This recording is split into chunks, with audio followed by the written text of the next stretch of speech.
பொடி மேஜிக்கை யூஸ் பண்ணி ராமநாதபுரத்துல வடிவேலு ஸ்டைலில ஒரு கொள்ளை சம்பவம் நடந்திருக்கு. பொதுவா திருடங்க திருட போற இடத்துல என்னென்னவோ டெக்னிக்கெல்லாம் யூஸ் பண்ணி திருடுவாங்கன்னு சொல்லுவாங்க. ஆனா ராமநாதபுரம் ஓம் சக்தி நகர் 5வது தெருவில் நடந்த ஒரு கொள்ளையில நம்ம அண்ணன் வடிவேலு பட பாணியில் நடந்திருப்பது அப்பகுதி மக்களை மட்டுமல்ல போலீசாரையும் கொஞ்சம் ஷாக் ஆக்கியிருக்குன்னு சொல்லலாம்.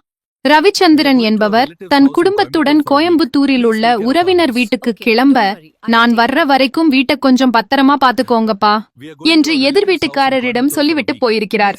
பாவம், அந்த எதிர் வீட்டுக்காரரும் தினமும் வீட்டை கவனிச்சு பாத்துக்கிட்டு தான் இருந்திருக்கிறாரு.